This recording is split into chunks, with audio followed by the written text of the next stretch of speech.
We are breaking into programming to update you on the breaking news that we have been following most of the day today. 2 Berrien County bailiffs are dead after a shooting at the courthouse in St. Joseph. Now, the suspect also died. Let's listen in to Sheriff Paul Bailey. In that fight, that inmate was able to get the deputy's gun away and then shoot the deputy and then move out from that area and kill the 2 bailiffs. And then was later taken down by 2 other bailiffs that responded to the area after the shooting. And now I'm going to give the names of the deceased, who were my close friends. The 2 court officers were Joe Zangaro, who was 61 years of age, and Ron Kinzel, who was 63 years of age.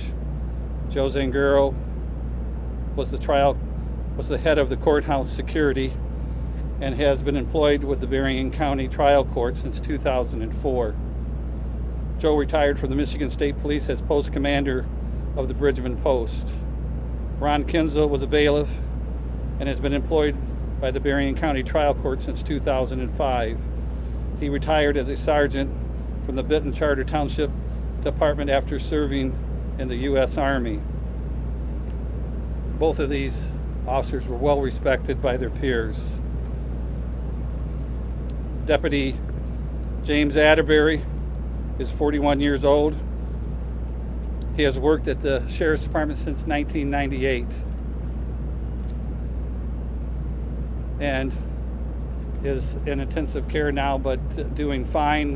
He has just recently been taken out of surgery from his injuries to his arm. There is a citizen, and we're not releasing her name at this time, received injuries to her arm, and we will release her name at a later time after we know all, once the investigation is finished.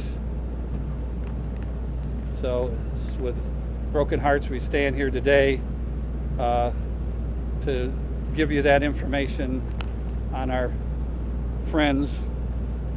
The suspect in this incident is Larry Darnell Gordon, a white male, age 45, resides in the city of Coloma. He is currently an inmate at the jail and is here on numerous felony charges.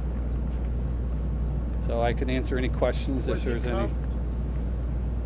At this time, we're still investigating, but it doesn't appear that he was cuffed at the time of the incident. Is it customary to have him cuffed? It depends on the situation. Yes, we cuff some people going into the room, so we're still piecing everything together to see where the disturbance happened.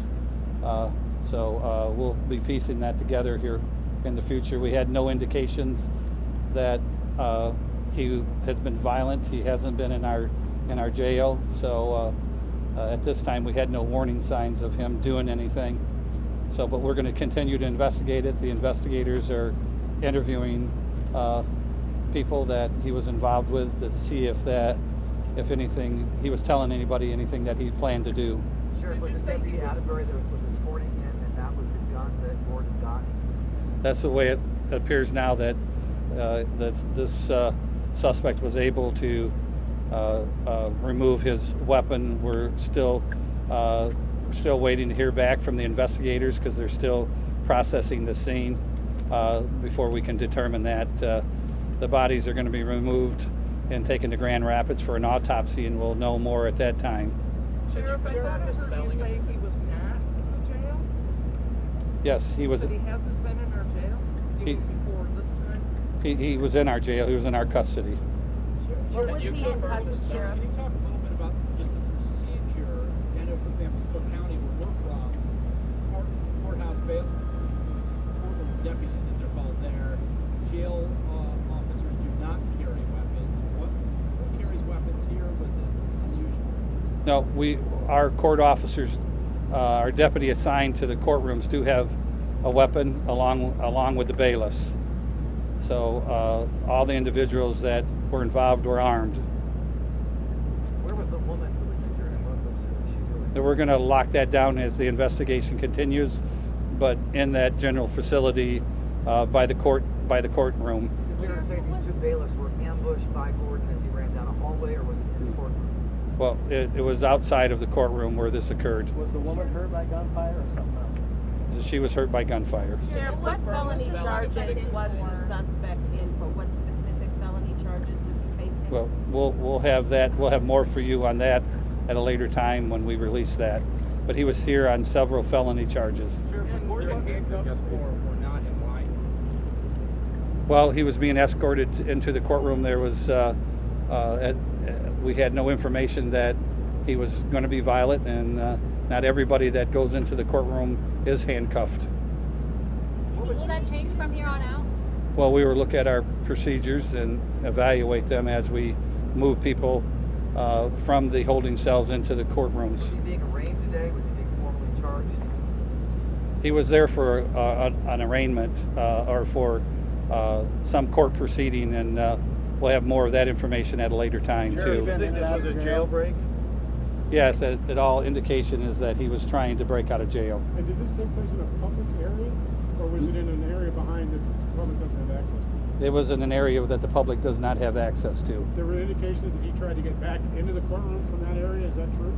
Yes, after he exchanged gunfire or shot the deputy and shot and killed the two bailiffs, he went into the court area and took several hostage for a short period of time until he tried to leave through another door, and that's when the other two bailiffs confronted him, and that's when he was shot and killed. How long did that take, do you think, between the time that he got the gun and was killed?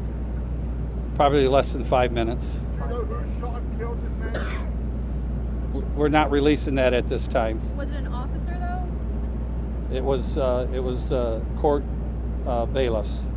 Sheriff, was the hostages that he took, were they court employees or people attending court? Well, that's what we're doing the interviews now. Some of them were employees, some of them were citizens. How many hostages?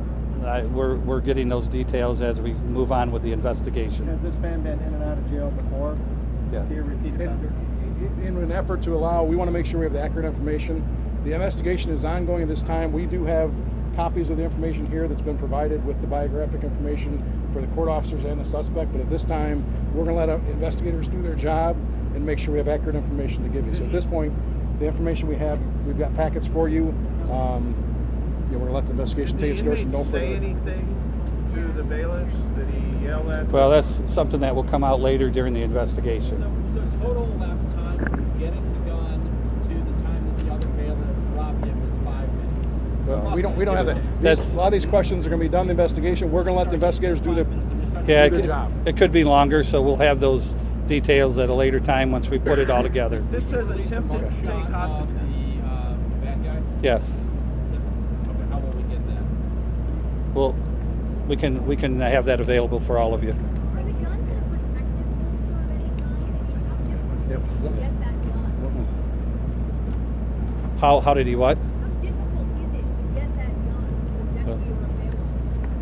Well, it's difficult, but he was able to do it, unfortunately, and we will look into all that and One piece more together question. what occurred back there when the fight occurred. It says attempted to take hostages. Did he take hostages or did he attempt to take hostages? Well, he attempted for a short period of time. He had people back in the hallway. Is it customary to have two 60-year-old men escort a felonious criminal to court? The deputy is not 60 years old. He's 41. They were just assisting. Yeah, they are bailiffs in charge of helping in the Who courtrooms. was in closer proximity?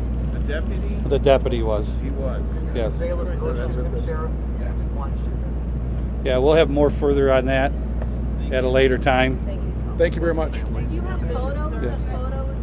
Yeah, and I just want to comment on our prayers are with the families of Joe Zangaro and Ron Kinzel. They were well-respected people in our community.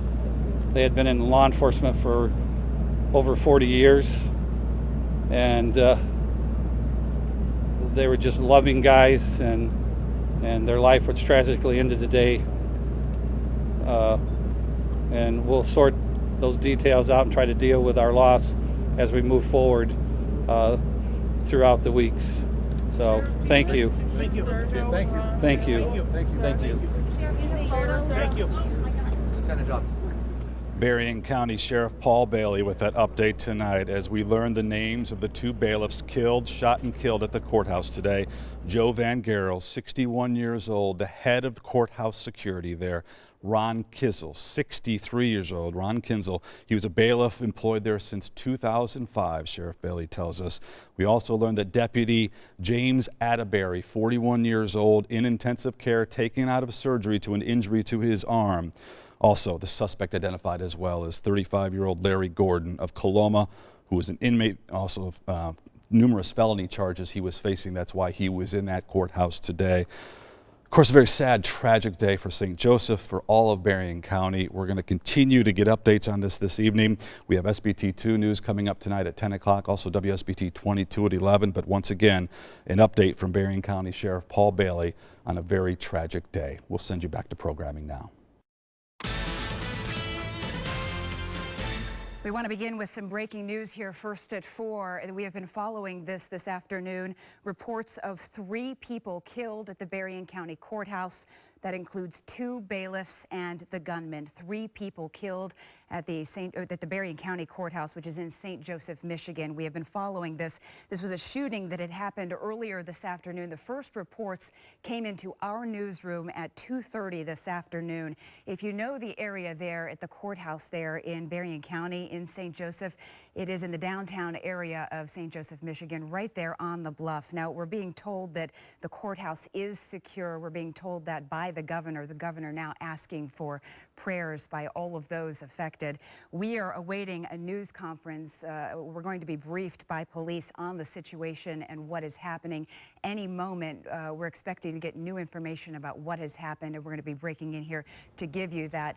You're seeing the news conference as it's beginning here. That is Sheriff Paul Bailey, as we are going to listen in here to what he has to say. All right, Sheriff Paul Bailey, I stand here with a heavy heart today. What occurred at the courthouse. About 2:25, we had a disturbance on the 3rd floor of the courthouse. A person has shot 2 bailiffs. They're both deceased, and shot a deputy sheriff who is at the hospital right now being treated in the emergency room. The suspect has been shot and killed, and we'll be having more information in the future. We don't have all the details about what happened or what occurred or how we got the weapon.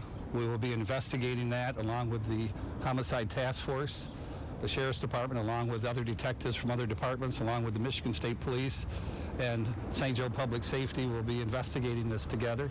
We have the Michigan State Police Crime Lab coming down to process the scene. So we ask people to pray for the families of the deceased, and we will have further information for you once I get more from the investigators about what occurred today. Do you know the deputy sheriff's condition? He's in stable condition at this time. Are there any other people injured? Yeah, there's several other people in stable condition at the hospital. Was there any kind of hostage situation or anything? What did people inside do? Well, they went for shelter once the shooting occurred, and other brave officers were able to come to their rescue and take the shooter down. Which hospital? Everybody's at Lakeland Regional Hospital in St. Joe. What was the suspect in court for today? I don't have that information right now. We'll have more in the next press release. Right now, we were trying to secure the scene, and I was trying to check on my deputy and then also make proper notification of the family of the deceased bailiffs. So many crews responded. How many people were on hand? Well, everybody in the area responded. All the police agencies did. Some of the injured are civilians, Yes. and you said several? Yeah, we'll have more details at the next press release. I got to put it all together. So I can't give you any further information than that because I don't have it myself at this time. So we'll have another press conference out here at 6 o'clock tonight. ago that you said the shooter is deceased. Can you give us any information on the shooter? No, not at this time. At the next press conference, I will. It sounds like he was in court today, though, for something? Well, that's what I'll find out. Okay. Right now, I didn't get those details because I was trying to concentrate on the injured and my friends. Do you know how long it took from when the shots started to when he was brought down? No, I do not. And you mentioned your friends. How are you guys feeling emotionally right now? Terrible. Terrible. Thank you. I'll have more information at 6 o'clock for you. Thank you.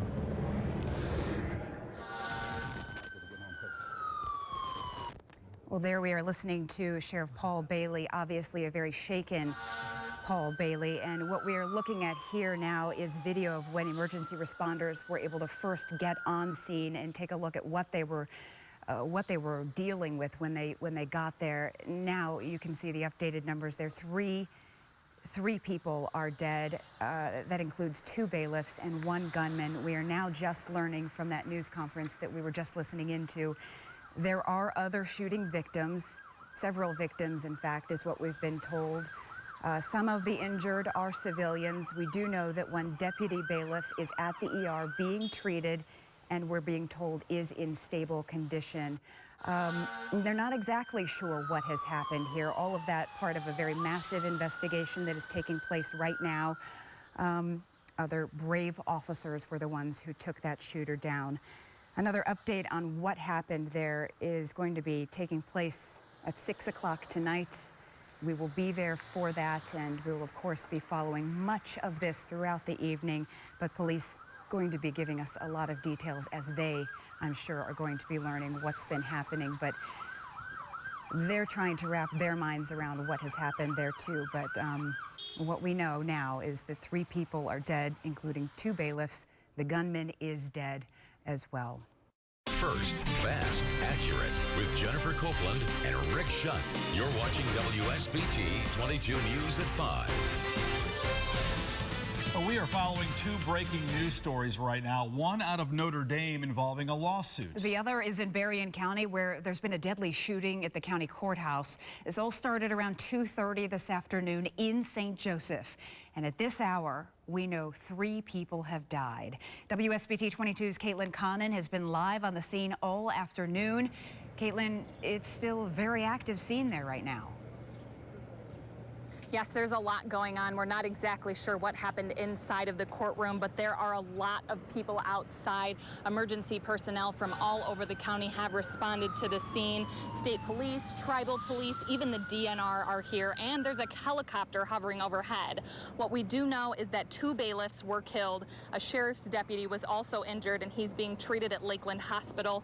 He's in stable condition. There were other injuries, but Sheriff Paul Bailey isn't able to say how many. The shooter was shot and killed by officers, and obviously this is a hard day for officers in Berrien County. I stand here with a heavy heart today, so we ask people to pray for the families of the deceased.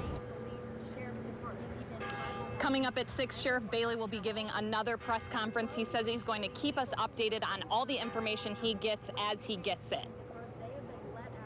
All right, Caitlin, thanks very much. The suspect has been shot and killed. Now, that was Berrien County Sheriff Paul Bailey you just heard from, speaking a short time ago about the shootings at the Berrien County Courthouse. He confirmed 3 people were killed, 2 bailiffs, and the suspect. Another officer was also injured in this. We do know civilians were hurt in all of this as well. WSBT 22's Patrick Roth is also on the scene. What's going on there right now? What can you tell us? Jennifer, you can see it behind me. There's still actually a lot of police activity. There's a couple of sheriff's deputies in camouflage fatigues right behind me. And earlier, just a couple minutes ago, we saw a couple sheriff deputies walking in with evidence bags.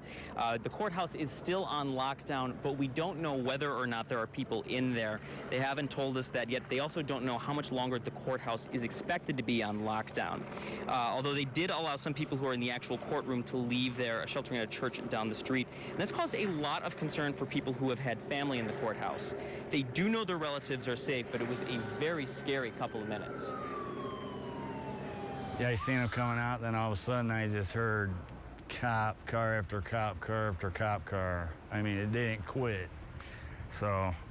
I mean, I'd imagine, what were you thinking when you were I was horrified. I went over there and they told me to go back to my car, and I'm like, I'm not going back to my car. My daughter and my wife's in there. Now, Mike told me it was about 45 minutes before he could confirm that his family members were okay, but they are okay.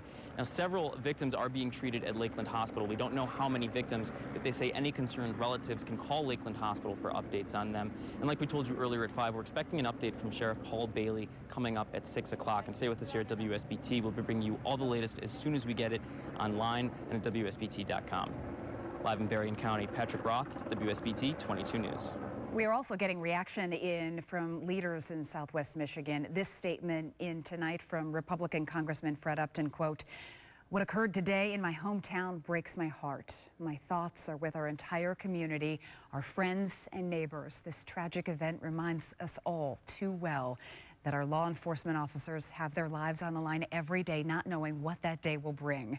We have lost 2 very able public servants, and we all grieve for them and their families. As we learn more about this horrific situation, one thing is clear. We must do better to prevent these types of tragedies from occurring." And as more reaction comes in and as we continue to learn more about what's happened in Berrien County, we will, of course, be bringing that to you live on the air and online. And as we just heard from Patrick Roth, we are expecting to learn much more, providing another live update for you coming to us from the police, and that'll be coming to us at the top of the hour at 6 o'clock, so stay tuned for continuing coverage on that. First, fast, accurate with Jennifer Copeland and Rick Schutt. You're watching WSBT 22 News at 6.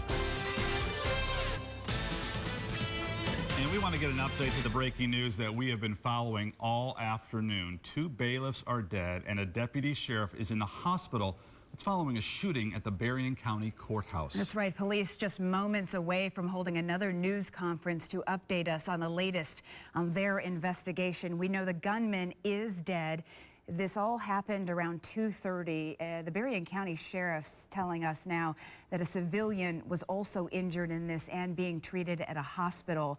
There is a massive investigation going on right now. What you're looking at here is video of when emergency responders first arrived on the scene there. There are things we still do not know, and some of these things we are hoping to have answers to when we are being briefed here at our second briefing by the sheriff. We still do not know who the gunman is. We don't know exactly what happened that led to this shooting, or how the suspect got the weapon. We know at this point this all began on the 3rd floor at the courthouse at about 2:25 this afternoon. There has been a heavy police presence there all afternoon. We can tell you that the Sheriff's Department is investigating this, as is the St. Joseph Police Department and the Michigan State Police. Once again, 2 bailiffs shot and killed. The suspect is dead. A civilian and a deputy sheriff in the hospital. We know the deputy sheriff is listed in stable condition. They are at Lakeland Regional Hospital in St. Joseph. That's right. A number of prominent politicians are taking to Twitter to share their condolences right now. Donald Trump tweeting, quote, "Thoughts and prayers with the victims and their families, along with everyone at the Berrien County Courthouse in St. Joseph, Michigan." Elsewhere, Michigan Governor Rick Snyder tweeting, quote, "Please join me in praying for those affected." And Congressman Fred Upton tweets, quote, "This tragic event reminds us all too well that our law enforcement officers have their lives on the line every day." Of course, we're waiting for that press conference up there in St. Joseph. Stay with WSBT 22, both on air and online, as we continue to follow this developing story. We'll cut in as needed with new updates as we hear them. And remember, you can find full coverage on our WSBT 22 News app. Back now to our top story, the breaking news in St. Joseph. WSBT 22's Caitlin Connon has been there all afternoon. She's been on scene up there in St. Joseph for hours now. Yeah, Caitlin, any indication of what to expect here from sheriff's deputies and sheriffs up there? We're actually waiting right now for a press conference to start, but it is a very active scene right now. Officers from multiple agencies are here. Even the DNR is present. What we do know is that 3 men have died as a result of this shooting, including the shooter. 2 bailiffs are also dead, along with a sheriff's deputy who is in the hospital being treated for injuries right now. And as you look around you, you can see family members waiting to see what's happening to their family inside of the courthouse. There are a lot of people people out here waiting just to find out what's happening, and we're waiting for that information as well. Conference on the courthouse shooting that happened here about a little over 3 hours ago. Caitlin, have you seen many people kind of hanging around, or are they keeping people back? In Berrien County, Michigan, along with the suspect. At this point, what we know, and we're waiting for absolute. Obviously, Caitlin's having trouble. All right, want to go back to the live pictures here that we've been waiting for, this update. Berrien County Sheriff Paul Bailey is talking. We had an incident occur at the courthouse when an inmate was trying to be moved from a cell by a deputy and a bailiff. A fight occurred with that inmate on the way to the courtroom, and that inmate was able to disarm one of the officers. We are still investigating to find out what officer, and was able to get that gun and then shoot the deputy and then shoot and kill 2 bailiffs. He then shot a civilian in the arm and was taken down by 2 other bailiffs that came to render aid, along with several other officers. We will be releasing their names later tonight after we make sure that all family has been notified of their passing. We have counselors coming in to talk to employees, and due to this incident, the courthouse will be closed tomorrow. There'll be no court in Berrien County tomorrow. So right now we have all of our detectives, local detectives, county detectives, the state police detectives interviewing all of the witnesses that were there. And we have the Michigan State Police Crime Lab here to process the scene. As soon as the scene is processed, the victims will be removed to Grand Rapids for an autopsy. So if I can answer any questions, that's what I have to say at this time. Can you give us the history, sir, of those of your colleagues that were lost today? How many years have they been bailiffs, deputies? And what can you tell us about the inmate? Why was he, I think you said he, why was he in custody? He was in custody for several charges. We'll give you all that update at our next press conference. We'll have all that information for you at that time, and we'll have the information on the 2 bailiffs that were killed at that time also.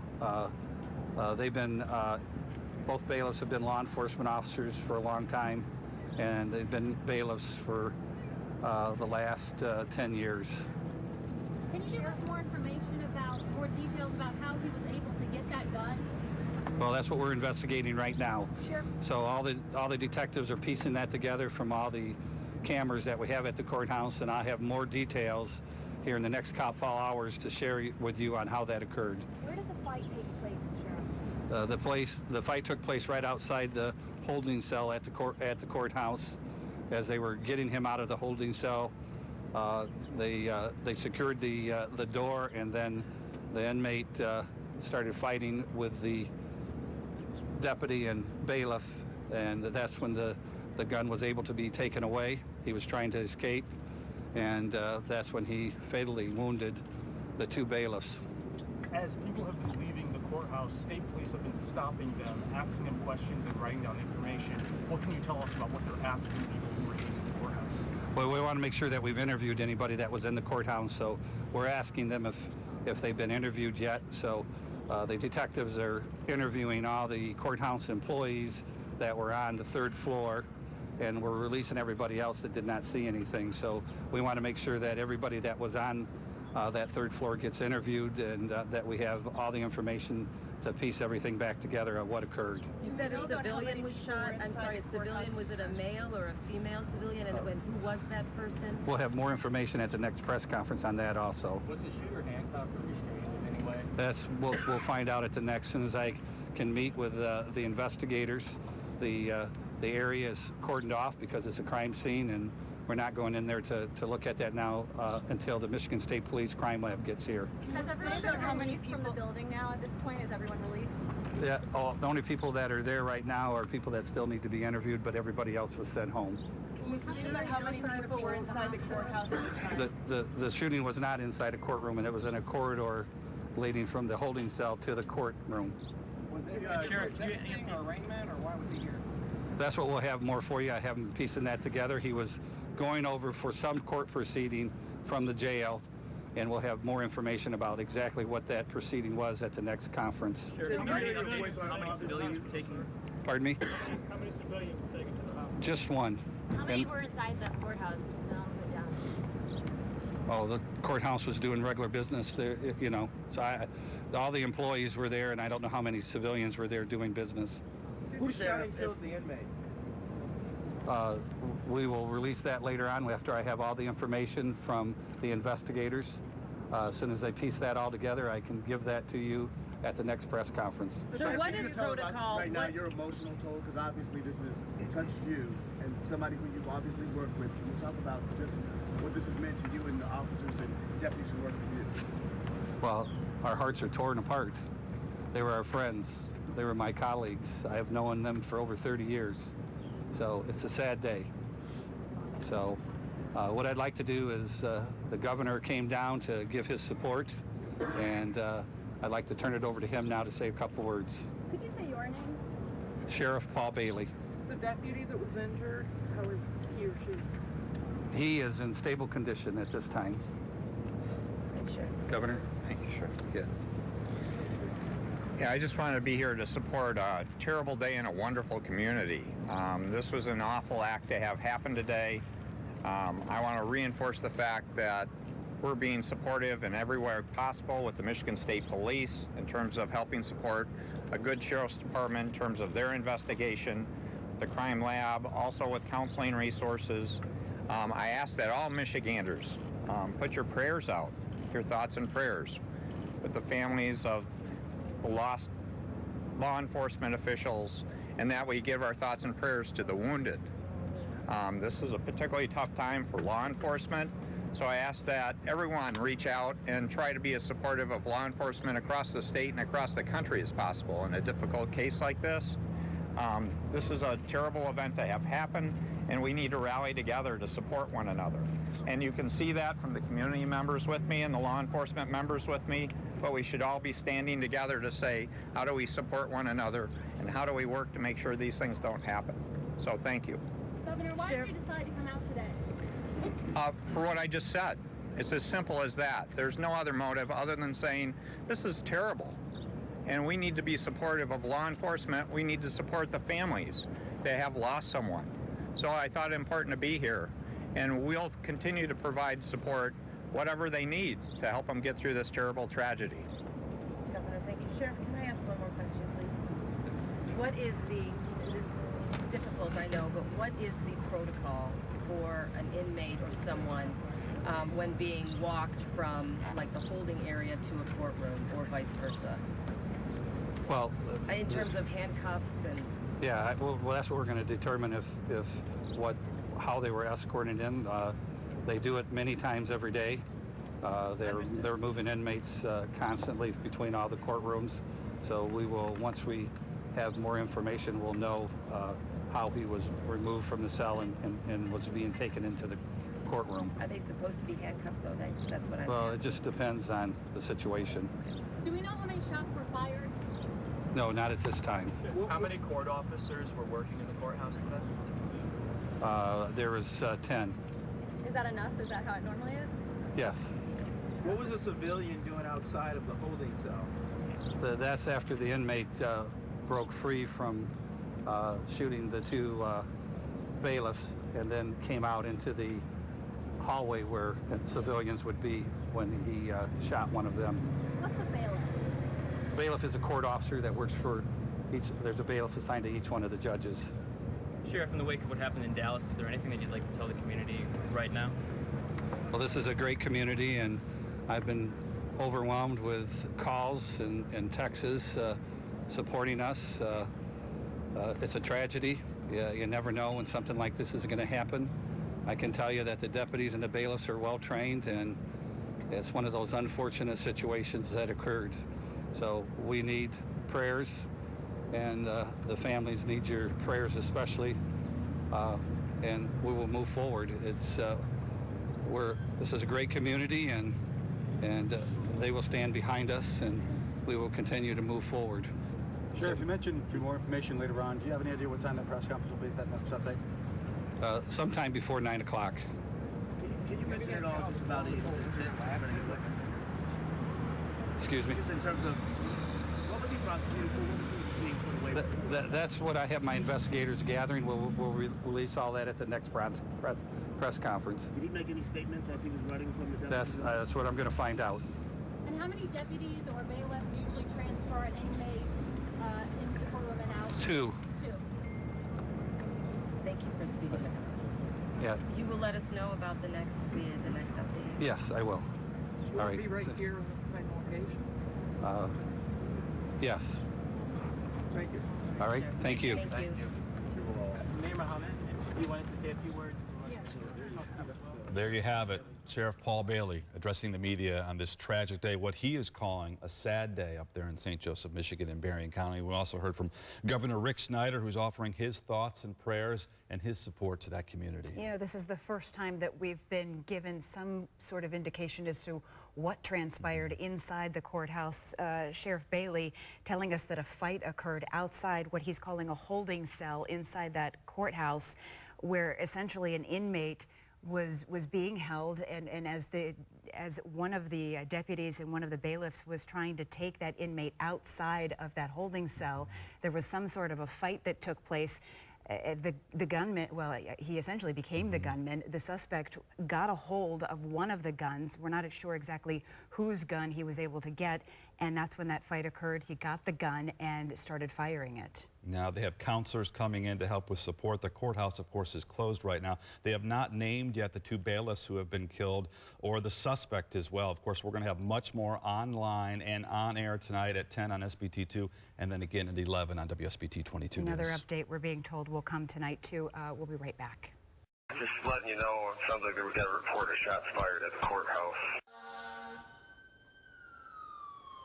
The first calls from dispatch about a shooting at the Berrien County Courthouse in St. Joseph. Tonight, the chilling calls as police try to take down the suspect. Shots fired. Shots have been fired. Shots fired. One down. One down. Shots fired. One down. Clear. Officer down. Officer down. Clear. Officer down. Third floor, just off the elevator. CPR in progress. We're doing CPR on 2 right now. And we're going to probably need 2 or 3 ambulances. Is the shooter still at large? No, shooter is down. Here is what we know tonight. 3 people are dead, including the suspect. The 2 victims are court officers 63-year-old Ron Kinzel and 61-year-old Joe Zangaro. Zangaro was head of courthouse security. 2 other people were hurt, a sheriff's deputy, 41-year-old James Atterbury, and a civilian woman who has not been identified. They sustained non-life-threatening injuries and are at the hospital. Atterbury is in the intensive care unit after surgery to his arm.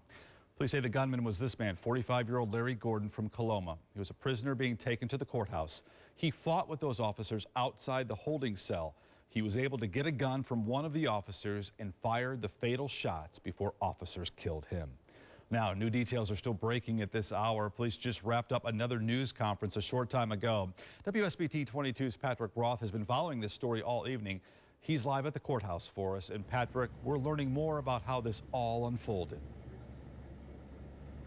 Yeah, Rick, we know now that the shooter was not handcuffed at the time that fight broke out. And Sheriff Paul Bailey said that's because that when he was in the county jail, he didn't have a history of violence.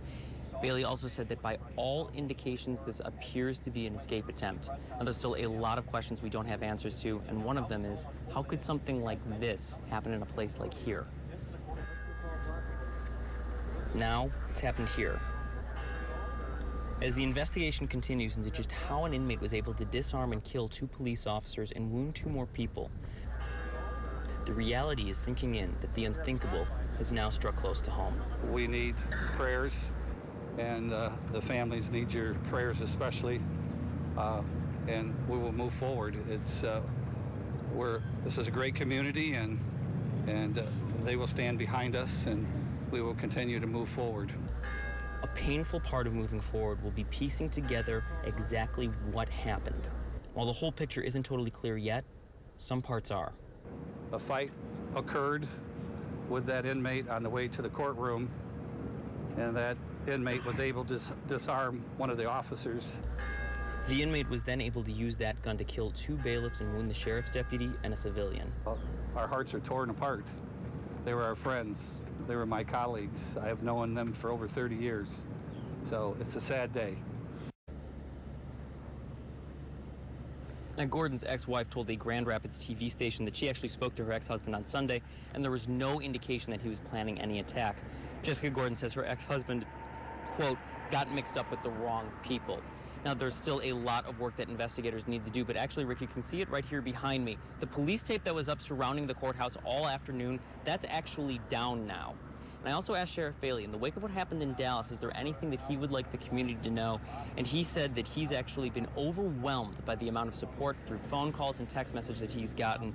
He said it's just one of those tragic things that you never know when it's going to happen. And as he said earlier today, the sheriff, a very sad day for that community. Patrick, thank you so much. Michigan Governor Rick Snyder headed to St. Joseph when he heard about the shooting. Snyder says his heart aches for the victims' families and the entire city of St. Joseph. I ask that all Michiganders put your prayers out, your thoughts and prayers with the families of the lost law enforcement officials, and that we give our thoughts and prayers to the wounded. Leaders from Southwest Michigan are also reacting tonight. Republican Congressman Fred Upton says, quote, "What occurred today in my hometown breaks my heart. My thoughts are with our entire community, our friends and neighbors. This tragic event reminds us all too well that our law enforcement officers have their lives on the line every day, not knowing what that day will bring. We have lost 2 very able public servants, and we all grieve for them and their families. As we learn more about this horrific situation, one thing is clear: we must do better to prevent these types of tragedies from occurring." Now, Republican State Senator John Prost of St. Joseph says, "At the time of the incident, I was at my constituent service office just a block away from the courthouse. I can attest to the professionalism and outright heroism of law enforcement agencies, as well as first responders from all over Southwest Michigan. These men and women get up every day and put themselves in harm's way in order to preserve and protect our community. Today, they were met with violence, and apparently several have lost their lives." Now, the shooting has shaken many who live in the St. Joe community. Others weren't directly impacted, but all are shocked by what's taken place in their community. WSBT 22's Heather Black continues our team coverage tonight. Heather, people there are very concerned. That's right. I spoke with several people tonight in downtown who said that they were shocked by the incident. I even spoke to one man who said that he was about a mile away when the shooting occurred. Now, he said that it was a sad situation, but he fears that people won't remember it in the long term. People who had relatives inside the building say their family members told them they took cover anywhere they could. The husband of one woman says she called him at 1 o'clock and told him someone was shooting.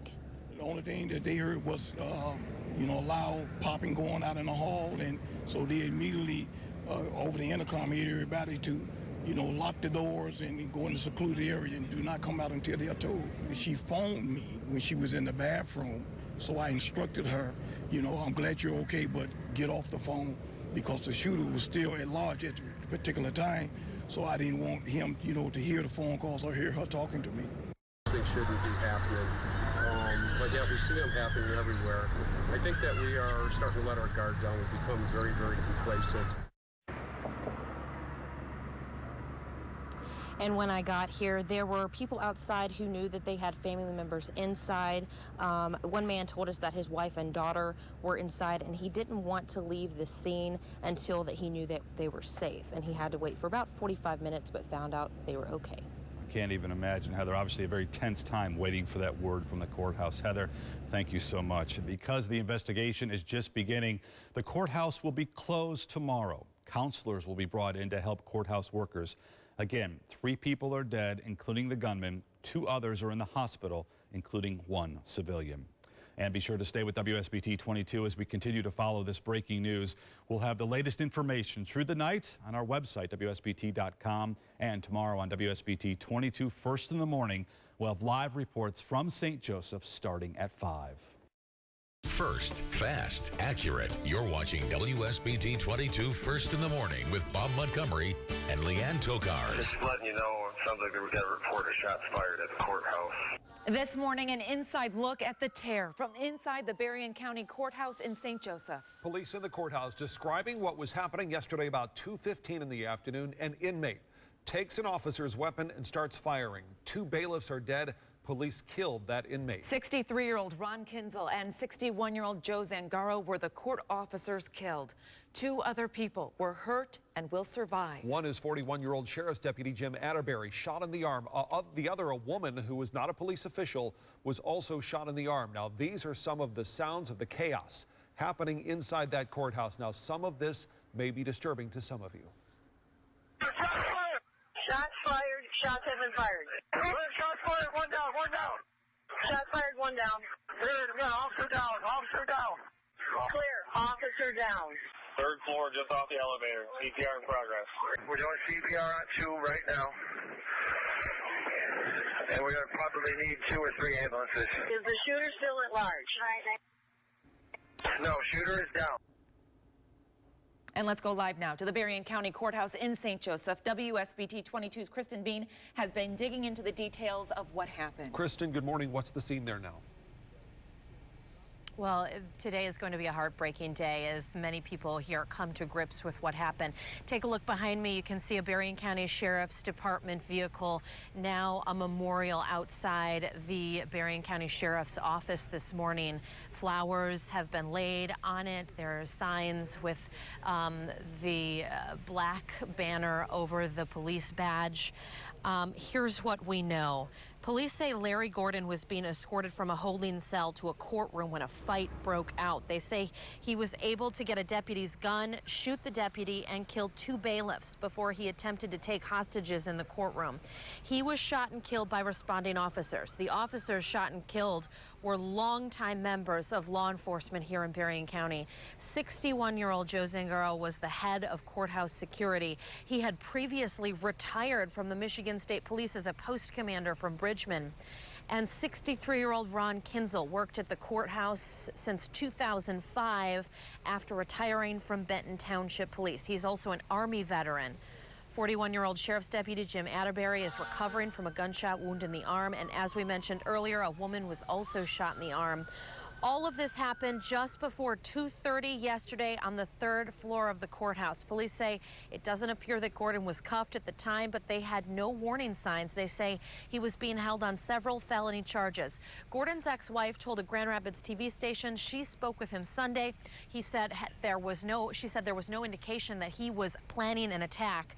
Coming up at 5:30 this morning, you're going to hear from people whose family was inside the courthouse when all of this unfolded. Live here in a very sad Berrien County, Kristen Bean, WSBT 22 News. Kristen, thanks very much. In the minutes and the hours following the shooting, reaction poured in from local leaders. Michigan Governor Rick Snyder immediately drove to St. Joe. He says his heart aches for the victims, their families, and the entire city of St. Joseph. This is a terrible event to have happen, and we need to rally together to support one another. And you can see that from the community members with me and the law enforcement members with me, but we should all be standing together to say, how do we support one another, and how do we work to make sure these things don't happen? Republican Congressman Fred Upton also weighed in on this tragedy. He says, quote, "What occurred today in my hometown breaks my heart. My thoughts are with our entire community, our friends and neighbors. This tragic event reminds us all too well that our law enforcement officers have on their lives on the line every day, not knowing what that day will bring. We have lost 2 very able public servants, and we all grieve for them and their families. As we learn more about this horrific situation, one thing is clear. We must do better to prevent these types of tragedies from occurring." And Republican State Senator John Prose of St. Joseph says, quote, "At the time of the incident, I was at my constituent service office just a block away from the courthouse. I can attest to the professionalism and outright heroism of law enforcement agencies, as well as first responders from all over Southwest Michigan. These men and women get up every day and put themselves in harm's way in order to serve and protect our community. Today, they were met with violence, and apparently several have lost their lives." Make sure to stay with WSBT 22 as we continue to follow the very latest developments on this investigation. Right now, Kristen Bean is in St. Joseph gathering more information. She will have another live report in our next half hour. You can also find the newest details on our website and on our WSBT 22 News app.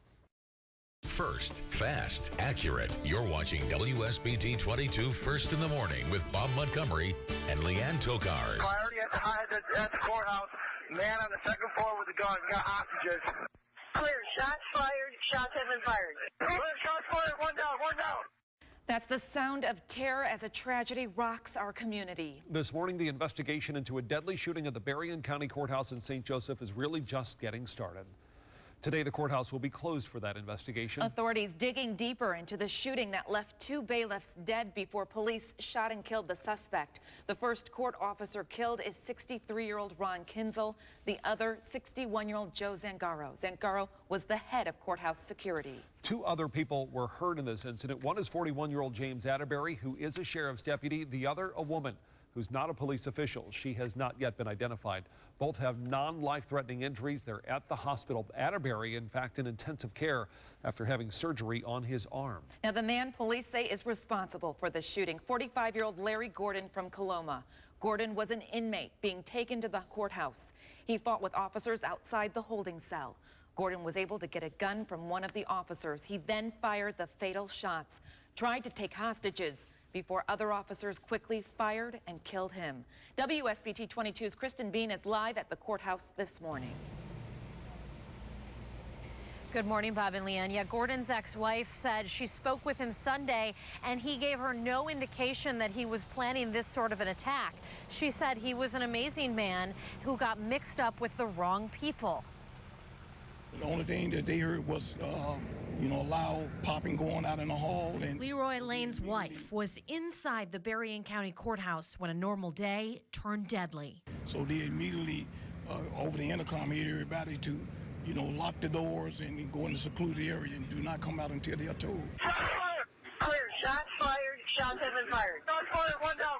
Authorities were escorting inmate 44-year-old Larry Gordon of Coloma from a holding cell to a courtroom when a fight broke out. Police say Gordon disarmed an officer, shot and killed 2 bailiffs, and then attempted to take hostages before he was gunned down by another officer. Our hearts are torn apart.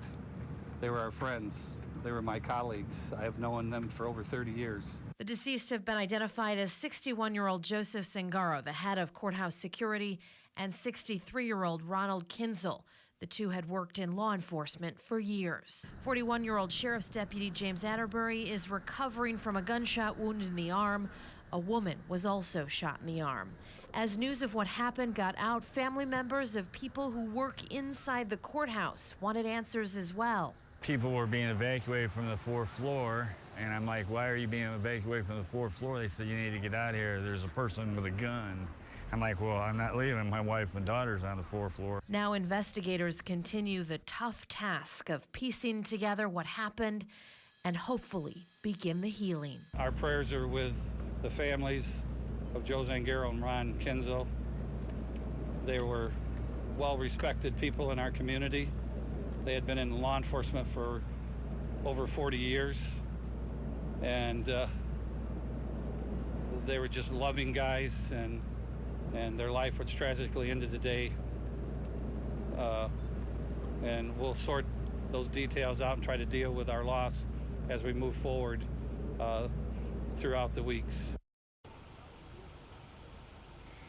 And you can see here a memorial is growing this morning for Zangaro and Kinzel outside of the Berrien County Sheriff's Department. A car there with flowers. We've seen a couple people come, take pictures, pay their respects. We do know the Berrien County Courthouse announced they will be closed all day today. Of course, we'll have latest both online and on air throughout the day today on WSBT 22. Live here in Berrien County, Kristen Bean, WSBT 22 News. Kristen, thank you. And here's a recap of what we know right now. Because the investigation is just beginning, as Kristen just mentioned, the courthouse will be closed today. Counselors will be brought in to help courthouse workers. And once again, 3 people are dead, including the gunman. 2 others are in the hospital with non-life-threatening injuries. Be sure to stay with WSBT 22 as we continue to follow this tragic story throughout the day. You can also download the WSBT 22 News app for updates on the go. Now at midday. Shots fired. The sounds of chaos in yesterday's courthouse shooting in St. Joe. The police department and the whole community coming to grips with 2 dead officers and another wounded. Now, as we gather here this morning, I know that we are all thinking of the 2 bailiffs who were killed. The nation's top law enforcement official now responding to the shooting that claimed more officers in uniform. And breaking news, nearly 24 dead when 2 Italian trains slammed into each other head on. First, fast, accurate. You're watching WSBT 22 News at midday. In just 2 hours, the community is coming together in St. Joseph to honor 2 court bailiffs killed yesterday in a Berrien County courthouse shooting. A vigil and march are planned at 2 this afternoon for bailiffs Ron Kinzel and Joe Zangaro, killed 24 hours ago in this shooting with an inmate who was killed in return fire. Now this morning, a congressional hearing, the U.S. Attorney General also talked about this shooting. We will hear her words in a moment, but first we're continuing our live team coverage of this tragedy. WSBT 22's Kristen Bean is in St. Joseph. She's been there all morning long, and she joins us now live just outside the courthouse. Kristen, you are learning some new details about what happened just before the shots were fired and about the inmate who fired those shots. That's right. We learned Larry Gordon was in the Berrien County Jail on charges of domestic violence and sexual misconduct. Now, the Berrien County Sheriff said they were familiar with Gordon, but he had always been cooperative in the past. A big detail, though, that we learned today was a correction from what investigators had said yesterday, that Gordon was handcuffed during the incident, and he was still handcuffed when his body was removed from the courthouse yesterday night. The sun came up this morning over a somber St. Joe, revealing the memorial for 2 fallen officers. And they were great friends, great people, loved their families, loved their children, and our hearts are broken. 61-year-old Joe Zangaro, head of courthouse security and a retired state police officer, and 63-year-old Ron Kinzel, who worked courthouse security for 11 years and was a retired Benton Township police officer, both shot and killed by an inmate Monday. This is an unfortunate situation where this inmate who wanted to break out was able to overpower our deputy and get his weapon. Sheriff Paul Bailey says 44-year-old Larry Gordon was handcuffed in the front when he fought and overpowered Deputy James Atterbury, stealing his gun. Gordon shot and injured Atterbury before killing the 2 bailiffs and attempting to take hostages in the courtroom. Bailiffs eventually shot and killed Gordon. Those bailiffs were heroes, along with all the other officers that were in that courtroom. They ran to where shots were being fired, and this could have been a lot worse without them being so brave to go into the gunfire and take this person down. Bailey says investigators are reviewing security footage, trying to determine a motive, and in the meantime, working to heal. With God's help, with prayer, we'll get through this. With our brotherhood, we'll get through this. We'll lean on one another, and we'll mourn the loss of Ron Kinzel and Joe Zangaro, and we'll move on. Now, the sheriff said that grief counseling will be available for all employees. He talked about the support that they've received, too. He said his voicemail is full, and he's received upwards of 500 emails. And I do want to point out that a memorial is growing outside the sheriff's department right now. Bob? Kristen, there were other people shot. There were 2 other victims in the shooting yesterday. What do we know about those 2 people?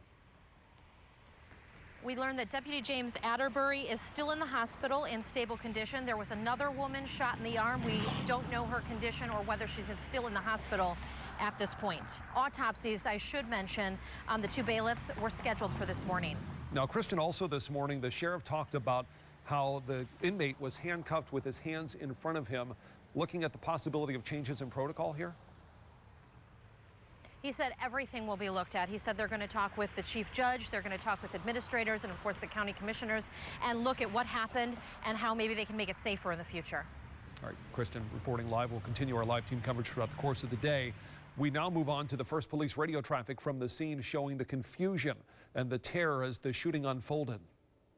Shots fired. Shots have been fired. Shots fired. One down. One down. Shots fired. One down. Clear. Officer down. Officer down. Clear. Officer down. Third floor, just off the elevator. CPR in progress. We're doing CPR on 2 right now.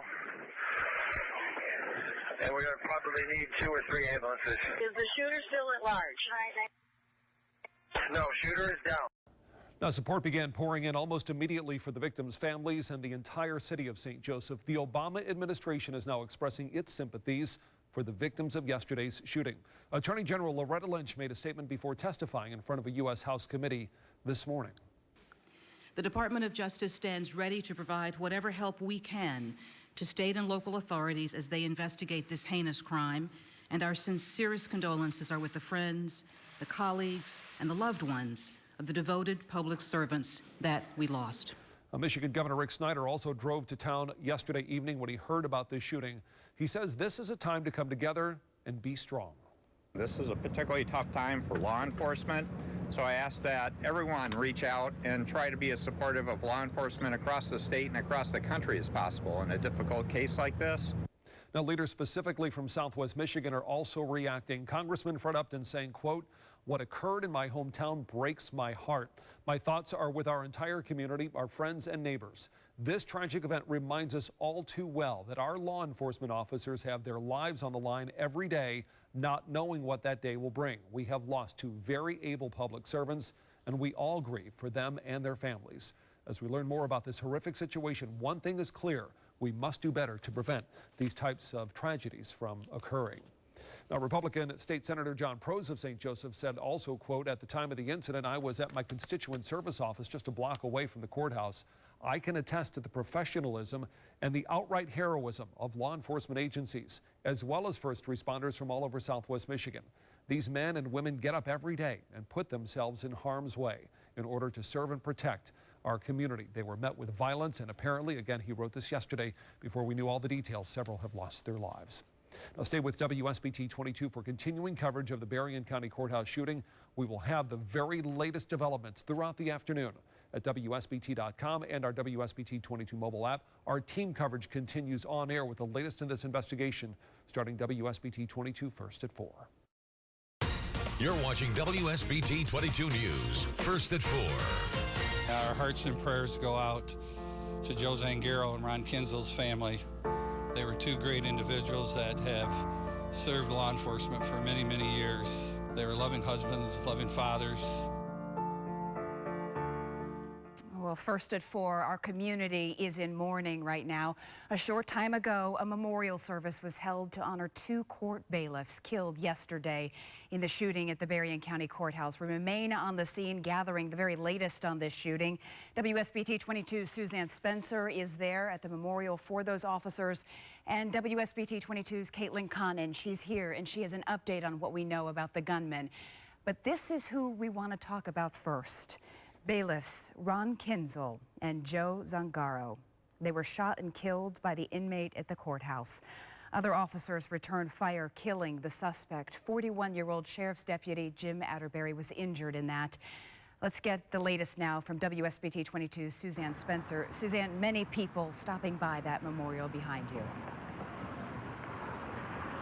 Jennifer, this memorial behind me is made up of lots of mementos, of flowers, of different notes honoring these 2 officers. But keep in mind here, this is growing outside the Berrien County Sheriff's Department, all the while these officers are trying to go about their normal day just in the midst of this absolute tragedy of losing some of their own. Now, we want to walk you through a little bit about what we know so far. A deputy was moving an inmate from a holding cell to a courtroom. He was there for a hearing on a sexual misconduct charge and a domestic issue, but in that process, the inmate had an altercation with the deputy. The suspect managed to somehow get the deputy's gun while handcuffed in the front, shooting the deputy in the arm. Then we know the suspect killed the 2 bailiffs. We know from some scanner traffic that 1 bailiff was hit near the elevator on the 3rd floor, and that's when several other officers got involved and shot the suspect. Several other agencies are stepping in to help Berrien County Sheriff's Department, including Benton Harbor's Police Department. Both men, they were your cops. I mean, You know, there's no bad stuff out there about them. They're just good guys. You know, they did their job. They did it every day. People were happy. They were firm when they had to be firm. They were fair. It's just a sad loss. You have to keep in mind, when all this happened yesterday afternoon, the Berrien County Courthouse was very busy. It's a very busy time of day. People paying tickets, different court hearings, all sorts of different things going on in that courthouse. But on the third floor where this happened, that's also a busy area. The prosecutor's office is in there, which has several different attorneys. We know some of them heard those shots, as well really as people throughout the courthouse, many of them describing it as very surreal. Yes, Suzanne, the deputy and another woman are also recovering. Jennifer, Deputy Atterbury is still recovering. We also know the woman who was hit by the bullet. Her name is Kenya Ellis of Berrien County, and the hospital at this point is not yet commenting on her condition. All right, Suzanne, thank you very much for that update out there. And we want to give you a better look at that memorial set up outside the Berrien County Sheriff's Department.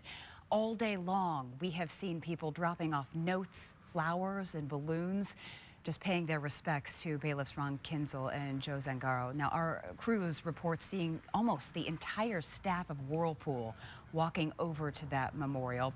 Other visitors told WSBT 22's Danielle Kennedy that it's a very sad time and that it's going to be very tough getting things back to normal out there. Well, now for the latest on the suspect. Larry Gordon. He is the man police say overpowered a sheriff's deputy, got his gun, and killed the bailiffs. He was then killed by police. We've been looking into his past today, and records show he was locked up on major felony charges. WSBT 22's Caitlin Connon has been looking into that. Caitlin, Gordon's ex-wife has now spoken out. Yes, Jessica Gordon says she's praying for the Zagaro and Kinzel families, but says she too is suffering a loss. She says that Larry Gordon wasn't a bad person. He was just afraid of what the future held. But a background check shows he's been in and out of the court system several times. His arrest record stretches back to 1992 when he was taken in for felony unarmed robbery. Gordon's most recent charges, the ones he was in court for yesterday, include criminal sexual conduct and domestic violence. But Sheriff Bailey said this is the first time Gordon had been violent while in his custody. He's not been combative. He's always been cooperative the entire time he was here. I truly believe that he was terrified of going to prison and was just trying to come home. I truly believe that Larry wasn't trying to hurt anyone. He was scared himself and just wanted to see his daughter. Gordon has been in jail since April after canine officers had to sniff him out when officers came looking for him. That domestic violence charge stems from an incident related to his ex-wife, Jessica Gordon. All right, Caitlin, thanks very much. People from across the country reaching out to people in Berrien County today just to share their sympathies. Leaders from neighboring cities, neighboring towns also speaking out. We talked with Benton Harbor Mayor Marcus Muhammad. He said the unity between the cities of Benton Harbor and St. Joseph is very important right now. I think that, unity can solve 95% of our problems. We've tried many different things. But I think that we are beginning to see that we need one another and that together there's no tragedy that's too great where in the end we can triumph. And we are going to continue to stay in St. Joseph, continuing to cover this story. Coming up at 5 o'clock, we'll have another live update on the investigation. The Sheriff's Department also expected to give another live update at 6 o'clock. We will be covering that on air and online, so stay with WSBT 22 News for continuing coverage. Now at 5. They were great friends, great people, loved their families, loved their children. A huge show of support from the community after the Berrien County Courthouse shooting. Now, we're learning more about the man who killed 2 bailiffs and shot 2 other people. This could have been a lot worse without them being so brave.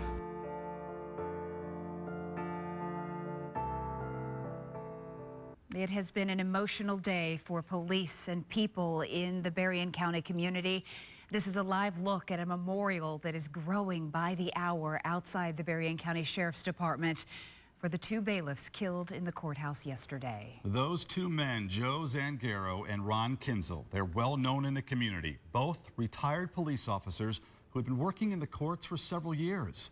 We have team coverage of the latest developments in this investigation, the suspect, and community reaction. Let's begin with WSBT 22's Suzanne Spencer. She is live at the Berrien County Courthouse. Suzanne, this investigation really just beginning. Agencies like the St. Joseph Police Department, the FBI, and the Benton Harbor Police Department are all stepping in as this police department copes with an unbelievable loss.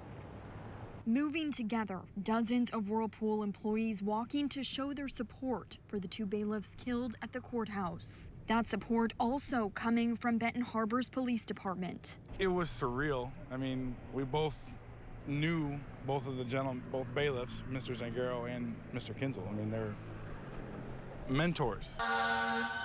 Mike Clark heard the call for help several officers sent to the scene. That's not something that this area sees on a regular basis, you know, so you don't ever think it could happen in your own backyard. His two friends, bailiffs Joe Zangaro and Ron Kinzel, killed.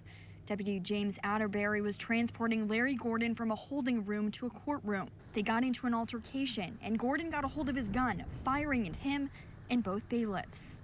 Atterbury is recovering, and a civilian, Kenya Ellis, is too. With God's help, with prayer, we'll get through this. With our brotherhood, we'll get through this. We'll lean on one another, and we'll mourn the loss of Ron Kinzel and Joe Zangaro, but we'll move on. Employees on the third floor and throughout the building heard those shots. People just there to pay a parking ticket, shaken up. Responding officers reminded of the risk in their line of work. You can't tell what's in somebody's heart either. So, you know, you just don't know. Benton Harbor's police department contributed several of their investigators to help out with this investigation going on at the Berrien County Sheriff's Department. We also know the FBI is involved in several other agencies working to piece all of this together. Suzanne, there had been a news conference scheduled for an hour from now at 6 o'clock, but we've just learned that's been canceled, correct? Right, Jennifer. We just heard from the undersheriff who said that that conference had been canceled. Several news outlets still here, though. Obviously, such a story that has really impacted and gripped this community. And, you know, we have not yet heard if that conference will be rescheduled or is canceled altogether, but we'll, of course, continue to keep all of you posted at home. All right, Suzanne, thank you very much. A memorial today remembering those killed and hurt in yesterday's shooting. WSBT 22's Danielle Kennedy is live up in Berrien County. And Danielle, hundreds of people came out to pay their respect. Yeah, Jennifer and Rick, this police car behind me, the memorial right there, has been growing all afternoon.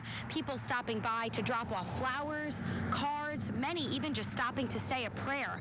While I was there, many people were hugging and crying, consoling each other as they remembered the lives lost in yesterday's shooting. Now, earlier this afternoon, hundreds of people filed in front of the courthouse to pay tribute. Police then escorted everyone about 6 blocks to the Berrien County Law Enforcement Memorial, which is there in honor of officers killed in the line of duty. Pictures of Joseph Zangaro, who was the head of courthouse security, and bailiff Ron Kinzel were displayed in front of the memorial. Everyone gathered in prayer to remember these officers. We also spoke with the father of Deputy Sheriff James Atterbury, who was shot 3 times yesterday but survived. I know it's going to take some time for him to adjust, to deal with that, because, you know, anytime someone loses their life, it's going to affect you. And I'm praying for them, those families that lost loved ones. There's no way you can say you understand it. All we can do is say, you know, let's trust God. Now, many law enforcement officials, public officials, even people throughout the community, all acknowledging today how hard all of these men and first responders work every single day to keep the public safe. Now, Kinzel, as we may have mentioned, worked for the Benton Charter Township Police earlier in his career. Today, the Benton Township Police chief issued a statement saying, quote, Ron was a personable individual who liked everyone. He had a sense of humor and would always make you smile when engaged in a conversation with him. His death through ultimately reminds us that we must value each and every moment we have with one another. The police express our condolences to his daughters and other surviving family members. Now, another memorial is planned for tonight at 9 o'clock at the Bluff. WSBT 22 News will have a crew at that and coverage for you on SBT2 at 10 and again on WSBT 22 News at 11. Live in St. Joseph, I'm Danielle Kennedy, WSBT 22 News. And there is help available for Berrien County employees. The county set up grief counseling. All county employees can go talk to someone. No appointments are needed. The counselors are available at the Administration Center today, and they will also be at the Courthouse in St. Joseph tomorrow. We're learning new details also tonight about the man who killed the bailiffs and wounded 2 others. Larry Gordon was on his way to court to face felony charges. WSBT 22's Caitlin Connon is live outside the Berrien County Courthouse right now. And Caitlin, we're also learning that Gordon had a daughter. Yes, and Gordon's ex-wife is saying that daughter was probably the motivation behind his rampage yesterday. Jessica Gordon says her ex-husband is not a bad person. He just wanted to get back to his daughter, but Larry Gordon has a long record that may lead people to think otherwise. During his transport in between the courthouse, the courtroom and the holding cell, a fight broke out with our deputy, and he was able to remove his weapon. Larry Gordon, while still handcuffed, used that deputy's gun to shoot and kill bailiffs Joe Zagaro and Ronald Kinzel. He also injured a sheriff's deputy, James Atterbury, and civilian Kenya Ellis. I'll keep those families in my prayers, but I ask that they also realize we're grieving too. We lost a husband, a best friend, a father, a son, brother. This was not Gordon's first time through the court system. His arrest record stretches back to 1992 when he was taken in for felony unarmed robbery. He's faced a wide array of charges, from manufacture of meth to more violent crimes like kidnapping, strangulation, and assault with a deadly weapon. We were familiar with him. This time around, Gordon was facing charges of criminal sexual conduct and domestic violence. One of those charges stemmed from an incident involving Jessica Gordon. But Sheriff Bailey says he'd never been a problem while in custody. He's not been combative. He's always been cooperative the entire time he was here. I truly believe that Larry wasn't trying to hurt anyone. He was scared himself and just wanted to see his daughter. Gordon had been in jail since April when officers came to arrest him. Then he ran from those officers and hid in the neighborhood. K-9 units had to come out to help sniff Gordon out. Caitlin, thank you very much. Support has come from across the country. The Obama administration is expressing its sympathies for the victims of yesterday's shooting. Attorney General Loretta Lynch made a statement before testifying in front of a U.S. House committee this morning. I know that we are all thinking of the 2 bailiffs who were killed and the sheriff's deputy who was wounded in a shooting in a courthouse in Michigan yesterday. The Department of Justice stands ready to provide whatever help we can to state and local authorities as they investigate this heinous crime, and our sincerest condolences are with the friends, the colleagues, and the loved ones of the devoted public servants that we lost. Coming up at 5:30, we will hear from Congressman Fred Upton. He talked about the shooting on the House floor this afternoon. And stay with WSBT 22 for continuing coverage of the Berrien County Courthouse shooting at 5:30. We'll tell you how other departments are helping the Berrien County Sheriff's Department. You can also find the latest developments on WSBT.com and our WSBT 22 mobile app. First, fast, accurate. You're watching WSBT 22 News at 5:30. The St. Joseph community is dealing with a huge loss after 2 bailiffs are killed in a shootout at the Berrien County Courthouse. Yeah, there are still a lot of questions tonight. A memorial has been growing outside the Sheriff's Department. You can see a live picture of the flag flying at half-staff there. This is a live picture here outside the courthouse where those 2 bailiffs were killed. WSBT 22's Jesse Schultz has been following this investigation all day. She is at the live desk with the latest there. Jennifer, there has been an outpouring of support from the community at that memorial site you just showed us. For many in the community, it's a reminder that the violence we've been seeing all around the country can hit so close to home. 63-year-old Ron Kinzel and 61-year-old Joe Zangaro were both shot and killed while they were on the job inside the courthouse yesterday. Deputy James Arterberry was escorting 44-year-old Larry Gordon to court. Investigators confirmed this morning that Gordon was handcuffed in the front when he fought, overpowered, and stole Atterbury's gun. Gordon shot and injured Atterbury before killing Zangaro and Kinzel and attempting to take hostages. 2 other bailiffs then shot and killed Gordon. Those bailiffs were heroes, along with all the other officers that were in that courtroom. They ran to where shots were being fired, and this could have been a lot worse without them being so brave to go into the gunfire and take this person down. Police are still reviewing the security footage and investigating to determine what Gordon's motive might have been. The courthouse was closed today and will be again tomorrow. Counselors were at the courthouse today to help employees deal with the situation. They will be back there tomorrow. At the live desk, Jesse Schultz, WSBT 22 News. Congressman Fred Upton spoke about the courthouse shooting on the House floor this afternoon.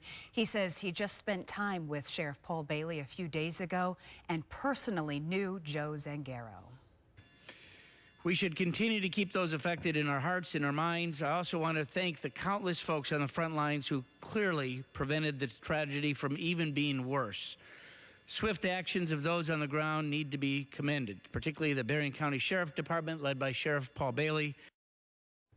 Congressman Upton says it is times like this that we should unite. He also thanked local and state leaders for their help and their support. And you can read more statements from local, state, and federal leaders on WSBT.com. Right now, a team is working to make sure area first responders get some TLC. WSBT 22's Hillary Paulo is here for us. And Hillary, Berrien County has some extra workers out in the field today.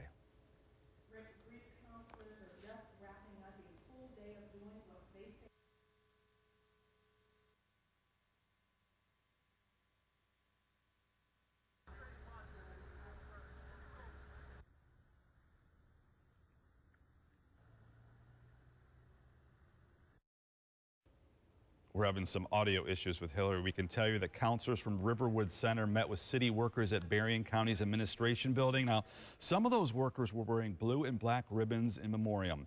Experts say it's good to check in with coworkers as much as possible. And counselors say it's not uncommon to have flashbacks or even physical pain like headaches or dizziness after experiencing trauma. The people who talked to experts today want to chat in a group. It helps when you have those who understand it, maybe who have even experienced some of the same things you've experienced, to stand shoulder to shoulder and support each other up through it. Because each of us kind of fall apart at a different time, and by having a group of people supporting one another, you'll have people who will be there and provide strength and support when we need it most. Now, the atmosphere at the administration building was one of sheltering and caring for one another. We saw extra boxes of tissue and people embracing. And coming up tonight at 6, we're going to tell you what experts say you can do to work through the stress. And stay with WSBT 22 for the latest on the Berrien County Courthouse shooting. At 6, we'll bring you a live news conference that we thought may be happening, but at this time we're not quite sure. You can also find updates anytime on our website and the WSBT 22 News app. First, fast, accurate with Jennifer Copeland and Rick Schutt. You're watching WSBT 22 News at 6. When I heard it, I just didn't know what to think. Emotional reaction day from the father of the sheriff's deputy who survived yesterday's deadly shooting at the Berrien County Courthouse. And there has been a huge show of support from the community today in St. Joseph, Michigan. That's right. The investigation now underway in yesterday's shooting. Bailiffs Ron Kinzel and Joe Zangaro died when an inmate grabbed a deputy's gun while officers were transporting him from a holding cell. Other officers then shot and killed him. Deputy James Atterbury was hurt in that shooting, and a civilian was also injured. WSBT 22's Suzanne Spencer has been in Berrien County all day today. Suzanne, obviously a tough day for the community. Jennifer, this unforeseen tragedy has gripped the community. You can feel it outside the courthouse, which has been closed all day. You can feel it when you round the corner going to the officer memorial for those two fallen officers as the memorial continues to grow. Now, we want to break it down and give you a little bit more about what we know so far. All of this started about 2:30 yesterday afternoon. It was a very busy time at the Berrien County Courthouse. Deputy James Atterbury was transporting inmate Larry Gordon from a holding cell to the courtroom. He was in there for some charges relating to sexual misconduct, and that's when Gordon got into an altercation with Deputy Atterbury. And during that, Gordon, while handcuffed in the front, got his weapon, fired at Atterbury in the hand, then shot and killed those two bailiffs. Atterbury is recovering right now, and so is a civilian injured in the gunfire, but police across the area have stepped in, including Benton Harbor Police Department. You can't tell what's in somebody's heart either. So, you just don't know. You can train and train and train and train, and when the time comes, you fall back to your training and hope that you get through it, but you never really know. The Berrien County Sheriff's Department was originally scheduled to have a news conference starting tonight at 6:30, but they decided to cancel that. We're not sure at this point if it will be rescheduled, but of course the Berrien County Sheriff's Department doing as much they can to keep the public informed during all of this. Now, as far as tomorrow goes, we're expecting the courthouse to be opened up and operations to go as normal as they can. All right, Suzanne Spencer live in St. Joseph for us tonight. Thanks very much. Our crews have been at the memorial set up in St. Joseph all day, and this was one of the most touching moments they wanted to share with you. Take a look. A large group of Whirlpool employees walking across the bridge to the memorial outside the Berrien County Courthouse in St. Joseph. They did it in full sun on this hot day, wanting to pay tribute to those bailiffs killed in the line of duty. And those Whirlpool employees are not the only ones who have been paying tribute to the two men who died. All day long, a memorial outside the courthouse has been growing as people stop by to pay their respects. WSBT 22's Danielle Kennedy is live there now for us. And Danielle, you've been seeing an outpouring of support. Rick, and you can see that from the car behind me that's positioned in front of the Sheriff's Department. All day long, people stopping by to drop things like flowers and cards. The common thing that everybody has been saying that we've been hearing from people who knew these men was that they were good guys, part of a close-knit community here at the courthouse.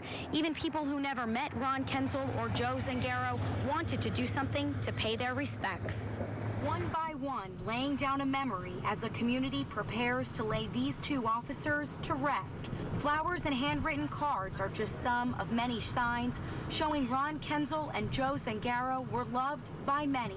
I thought the world of him. He was just the greatest person. Ron was a bailiff with the Berrien County Trial Court and retired sergeant from the Benton Charter Township Police Department. Joe was head of courthouse security and retired commander of Michigan State Police Post in Bridgman. It was really hard because he was a really good guy, and all of them are really good. Just to know this could happen in the courthouse in St. Joe is just unbelievable. James Atterbury's son, James Jr., was shot 3 times yesterday, but survived. He had been there 13 years, had a lot of good relationship with his comrades, and, they had each other back. Today, hundreds of people walked the streets of St. Joe, headed towards the Berrien County Law Enforcement Memorial, escorted by police. There, people laid flowers and prayed, remembering officers who have died in the line of duty. The ceremony ended in a song those officers knew well, God Bless America. Now, as we mentioned, Ron Kenzel worked for the Benton Charter Township Police earlier in his career. The Benton Charter Township Police Chief told us that Ron had a sense of humor and always made you smile. There are other tributes to the victims of the shooting. A candlelight vigil is planned at 9 o'clock tonight. We will have crews there for coverage of that on SBT2 at 10, and again here on WSBT 22 News at 11. Live in St. Joe, I'm Danielle Kennedy, WSBT 22 News. Congressman Fred Upton spoke about the courthouse shooting on the House floor this afternoon. He said he knew Joe Zangaro personally and thanked local and state leaders for their support. So I ask my colleagues and those who hear this message across the country to pray for the families of the two victims, the speedy recovery of another deputy, James Atterbury Jr., and a civilian caught in the middle, Kenya Ellis. We will get through this together. We are also learning more tonight about the man who killed bailiffs Zangaro and Kinzel. 44-year-old Larry Gordon was in court for criminal sexual conduct and domestic violence charges. WSBT 22's Caitlin Connon is live outside the Berrien County Courthouse right now. Caitlin, the victim of that alleged domestic violence has spoken out. Yes, his ex-wife, actually, Jessica Gordon. She says Larry Gordon wasn't a bad person, just a man afraid of going to prison. Gordon also had a daughter, and that daughter was probably the motivation behind his attacks yesterday. Whatever Gordon's reasons, he had a long arrest record stretching back to 1992. The charges he's faced range from manufacturing meth to more violent crimes like possession of child sexually abusive material, assault with a dangerous weapon, and kidnapping. Sheriff Bailey says he and his deputies are familiar with Gordon, but adds Gordon was well behaved while in custody. He's not been combative. He's always been cooperative the entire time he was here. I truly believe that he was terrified of going to prison and was just trying to come home. I truly believe that Larry wasn't trying to hurt anyone. He was scared himself and just wanted to see his daughter. Gordon had been in jail since April. When officers came to arrest him, he ran and hid in his neighborhood, and canine units had to be brought out to sniff him out. The charges he most recently faces, child sexual or criminal sexual misconduct and domestic violence, were what he was in court for yesterday. Live in St. Joseph County, live in Berrien County, Caitlin Connon, WSBT 22 News. Well, right now, a team is working some longer days to make sure first responders are recovering. WSBT 22's Hillary Paulo is here. And Hillary, Berrien County says counselors are available just in case. Rick, they were on standby just because experts say it's important to get back to a regular schedule. Counselors with Riverwood Center were at Berrien County Administration Building to listen. Within the first 24 hours after a trauma, experts say you should structure your time and keep busy. Take a walk, exercise, and spend time with others. One counselor says talk is a healing medicine. They told first responders today it's okay to just feel bad. If you're a family member, you can help with everyday tasks like cooking and cleaning. And you can also balance out listening with giving people a little bit of quiet time. It will probably have either a physiological or an emotional effect on you, and to recognize that would be the first step. I think it's important not to isolate yourself and try to stay out of going into the denial trap where you think, oh, this isn't that big of a deal. Experts say also don't tell people that they were lucky it wasn't worse. It's just not consoling. We have more information about where to get help and how to help in our WSBT 22 mobile app. Rick. Hillary, thank you. Stay with WSBT 22 for continuing coverage of the Berrien County Courthouse shooting. We'll have the latest developments throughout the evening on WSBT.com and our mobile app, and team coverage with the latest on the investigation tonight at 11. Now at 11. As vice presidential rumors swirl, Governor Pence makes a campaign stop for Donald Trump. Why his chances of being picked are going up. The details after a plot to use stolen guns to shoot police officers is foiled by the police.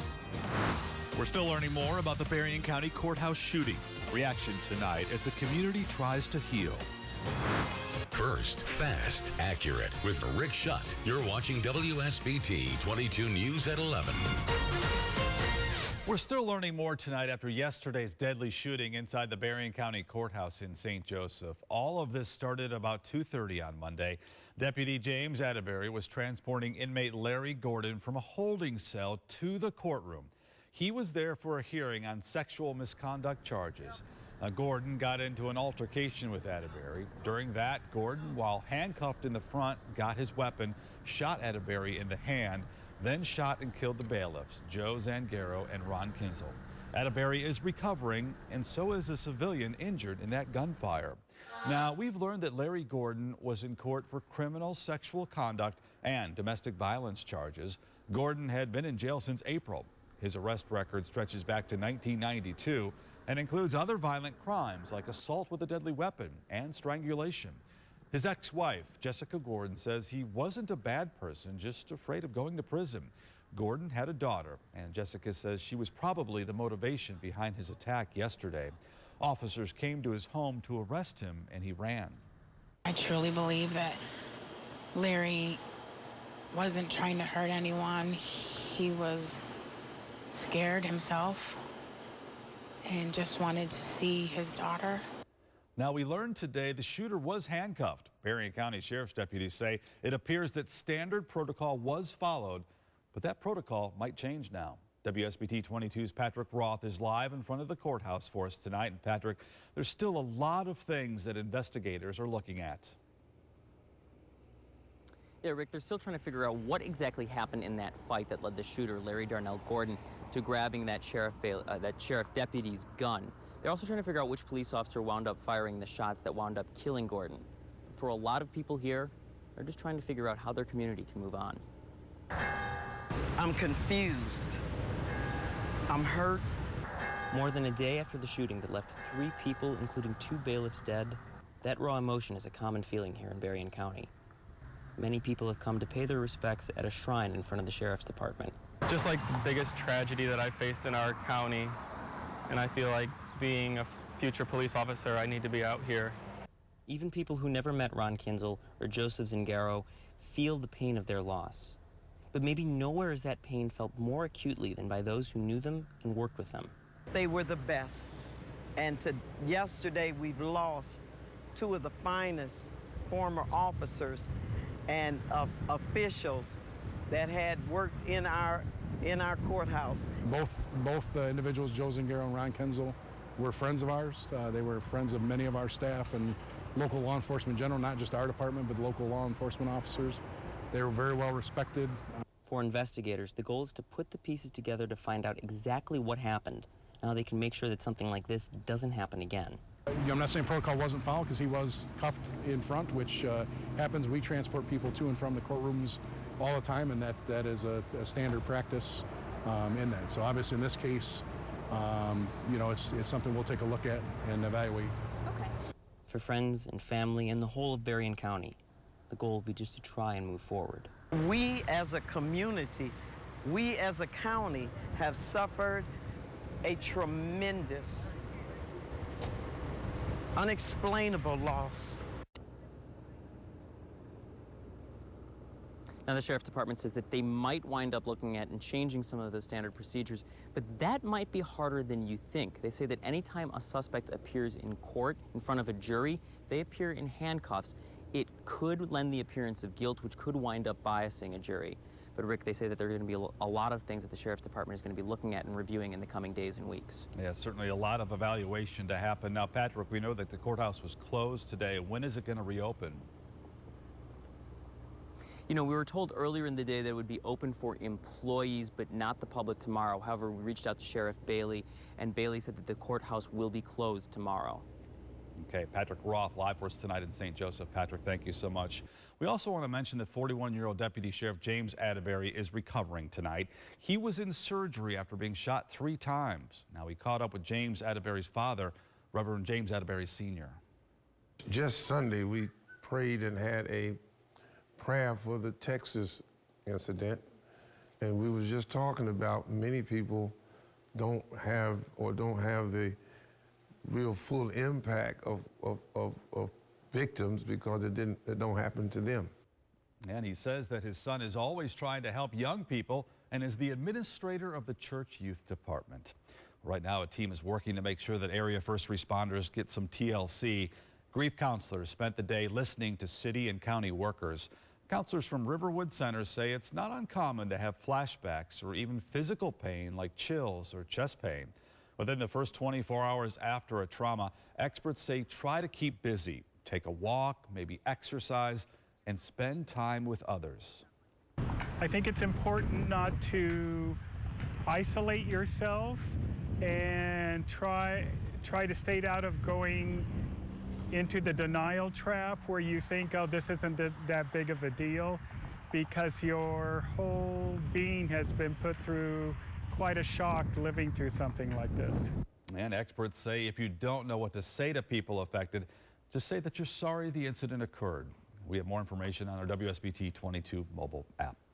Well, new at 11, a candlelight vigil just wrapped up at the Fountain on the Bluff in St. Joseph. Many people came out to pay their respects to Ron Kinzel and Joe Zangaro. WSBT 22's Heather Black attended that vigil, and she's live outside the Berrien County Sheriff's Department tonight.